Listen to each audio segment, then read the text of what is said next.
Up next, a legendary episode of Professor of Rock with interviews with two Rock and Roll Hall of Famers who created music that has changed the world. That's all I can say. They give us the story of the hit song that put a major group on the map, along with a cameo appearance from another iconic artist who covered this all-time hit. Man, you have to see this one to believe it. It's coming up next on Professor of Rock. Hey, music junkies, Professor of Rock, always here to celebrate the greatest artists and the greatest songs of all time. Today's episode, that couldn't be more true. If you love the greatest music on this planet, the true classics of our lives, you're going to dig this channel. Make sure to subscribe below right now. We'd love to have you be a part of our community. We do this every day, the stories from the legends. And make sure to look us up on Patreon for even more content, another catalog of content. And check out our Vintage Years collection at professorofrock.com. We have a lot of new merch up. You know, my adventures interviewing, there are definitely some major pinch me moments. You know, there are times when I'm just sitting there and it'll hit me. I'm not just talking to someone who's changed music history, but world history. When I interviewed Lamont Dozier, one of the legendary human beings who created the blueprint of popular music as we know it. Lamont is, of course, the Rock and Roll Hall of Fame producer, writer of Holland, Dozier, Holland, one of the most successful writing teams ever. The only team from that time that was more successful were the Beatles, and it was neck and neck for a while there. For those of you who don't know, Lamont Dozier has produced and co-written 14 #1 hits for everyone from the Four Tops to the Supremes to Phil Collins. Along with brothers Brian and Eddie Holland, he was responsible for much of the Motown sound that brought about sweeping social change in the 1960s. They were behind the sound of Young America in the most revered decade of music, in my opinion, the 1960s. I also had the chance to talk with Duke Fakir, the last living member of the Four Tops. What follows next is the direct story, the first major hit for the Four Tops, a classic song that has charted several times with several different versions, Baby, I Need Your Lovin'.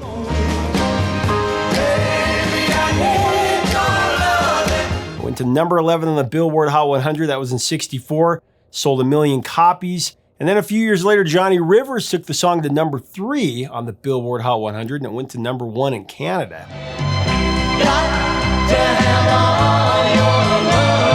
So coming up, we get the story of this song from Lamont Dozier, from Duke Fakir of the Four Tops, as well as Johnny Rivers.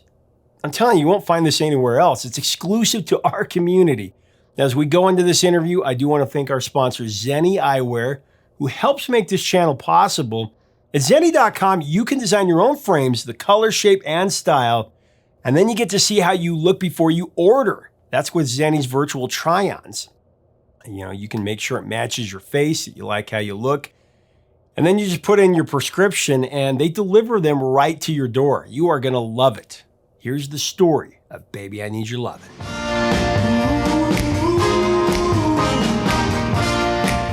Oh man, the Four Tops. I could talk about this forever. Baby, I Need Your Lovin'. That was their first million seller. They came over from Colombia. The crackling finger pops, that droopy gospel piano.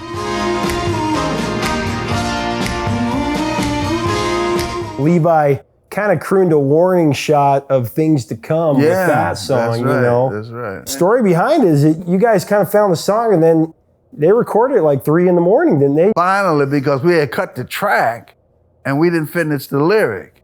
And we had the track sitting there. And these guys, oh, hey man, when you guys gonna get us a song? This is from the beginning. And one day we was sitting there and just listened to us. I said, let's play this thing and finish the thing for the Tops, you know. While Brian and I were playing the track, because we had the track cut. We had strings on it and everything.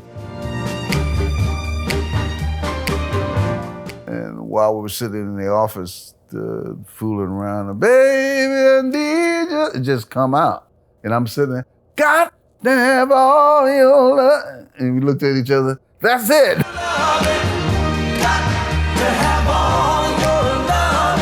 Let's talk about the first big hit, Baby, I Need Your Lovin', the million seller.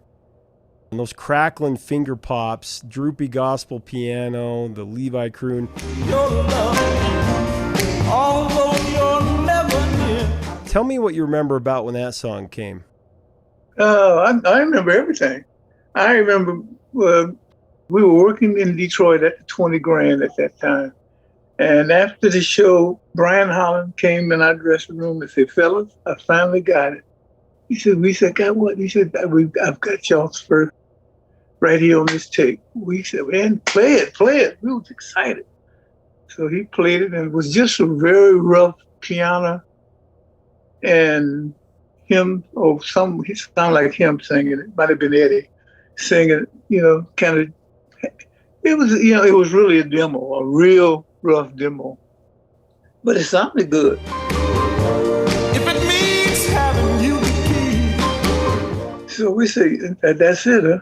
He said, yeah. He said, well, a lot of work we got to do to it. In fact, why don't y'all come to the studio while y'all still got in great voice? Y'all was great till last night, on the show.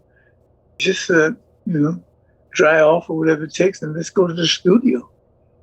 And so we talked. We said, wait a minute, we're going to sing it. Recorded at 2:30 in the morning. And so Lawrence backed that up, said, look, man, we just got through singing. You could sing another 2-3 hours easy and in key. Your voice is right. So we went along. See, okay, come on, Brian, we'll go. Went to the studio, and we started talking about the song. And Levi sat down with Eddie. And then Eddie had this lead, with the words, and Levi took out, because he kept a little pad that he liked to write on, and opened his pad and then started writing. And he said, what you writing? He said, I'm copying the words down. He said, man, the words are printed. Levi said, no, I got to put my handwriting too. and he kind of laughed. He said, that's how I get in touch with these words, And he started writing. Another day, another night. And all the while we were talking about background. So Brian says, come on, we can go to the studio, down in the studio. I've got an idea of what to do on the backgrounds, and I'm sure y'all can take my idea and take it somewhere. And sure enough, he had, very simple idea. And it was, just singing more or less, baby, I need your love. And that was the chorus. And that we would love to do, because we would do it in a 3-part harmony. It's not 4-part harmony on that kind of song. And he said, Duke, you just sing the top of the harmony, but it will be the same lead as Levi, but he's going to be in and out of the leads. He's going to sing it for a little bit, then he's going to jump up and down and over and under. He's going to color it his way. I said, that's great.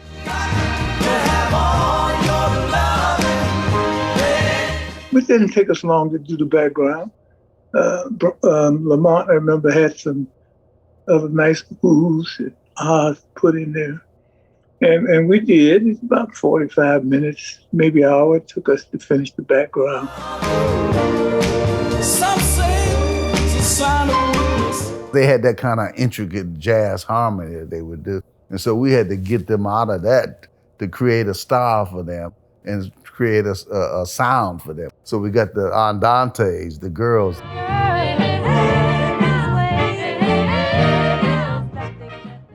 And mixed the two of them. Perfect blend. Yeah, and that blend, baby, I need. And it was just like a choir thing. And the voices blend so uniquely, Baby, I need your loving. Also, Rolling Stone top 500 songs of all time. Mm-hmm. Yeah, that's right. Which, I mean, pretty much all your songs are in that list. Well, and a couple of years later, Johnny Rivers takes it to the top 3. Yeah, he jumped in and went back to the top 10. I was a big Motown fan. I did a bunch of Stevie Wonder songs and a bunch of Motown songs in some of my earlier albums.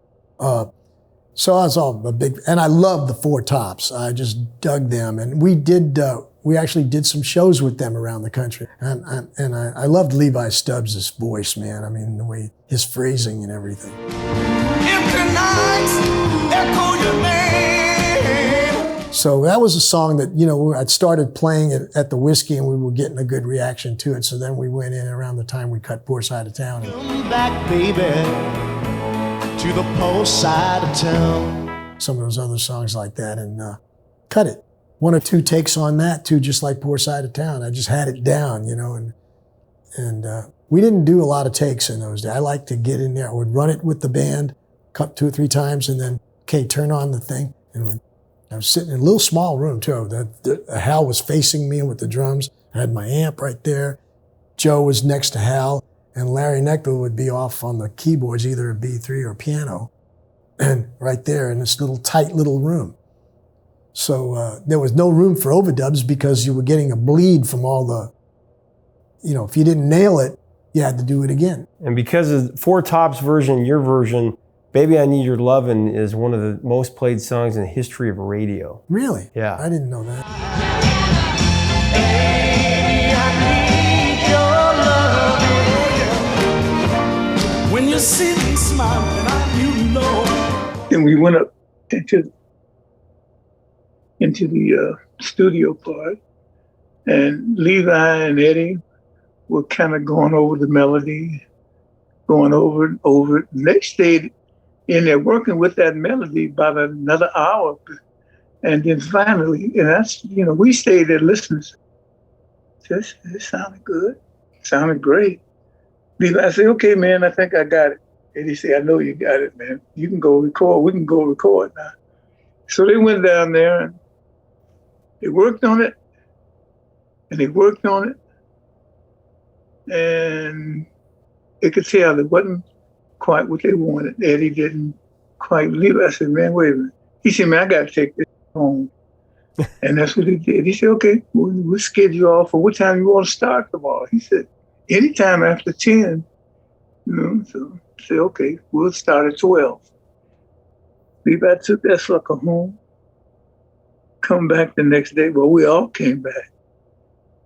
Knocked it out. Excuse my expressions. That's the way I kind of talk when I'm around. That's fine. Knocked it out the park. He really sang that song.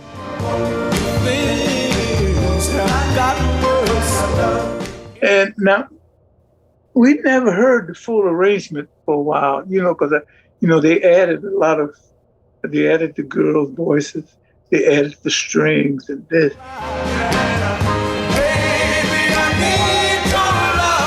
But when we left out the studio, it sounded real good with just the rhythm track and us on it. That was great sounding then.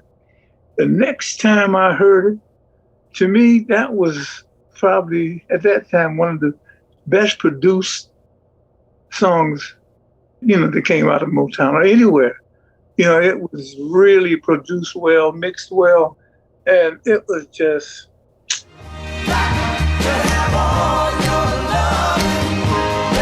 When I heard it on the radio, man, I called Levi. He said, and he told me, man, he said, man, I just heard it too, Duke. He said, man, it sounds great. He said, whatever they did to it, he said they made it lush. I said, well, they made it beautiful, that's for sure. So he said, where's Obi? Levi said, well, you know, I know he's not in town. He said, yeah, nope, he's down in Atlantic City because his wife is one of the dancers on Larry Steele's show. So we called down to the club. They got in touch with Obi. Obi said, man, I just heard our record down here out of Philadelphia. Now, we didn't even get a chance to say it. He said, man, that was beautiful. I said, well, why don't you bring your on up here, man, because we got work to do now. We got to get ready for a stage show. Yeah. So he said, I'll be home in the morning, baby. Well, that was a warning shot of the revolution to come that was the Four Tops. I mean, man, those crackling finger pops, that was a thing that people definitely copped.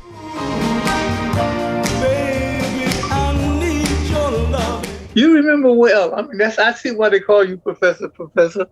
You into the whole thing, and I think you know See, you know it quite well. So it's really a feather in your cap. You know? Thank you. This loneliness inside, darling. You can inspire people, and you don't know who you inspire. We lost his love. You've lost that love and feeling. Yeah, by The Wright brothers.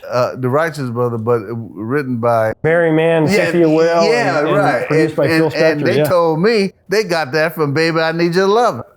How did y'all get that? Because it didn't sound like doing. She said, no. We were sitting up listening to Baby I Need Your Lovin' by the Tops. Somehow or another, it triggered this idea.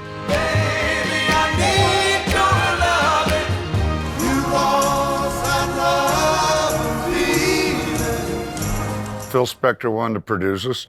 He asked Barry and Cynthia to write a song for us, and they wrote Lovin' Feelin'. We went back to the hotel, and because we were inspired by our friend Lamont Dozier and Baby I Need Your Lovin', Barry felt that they should sing something with that kind of yearning. It was great how songs inspire feelings in certain songwriters.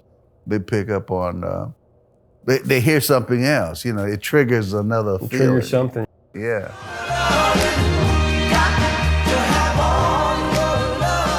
Hey, make sure to leave us a comment about this masterwork of the 1960s.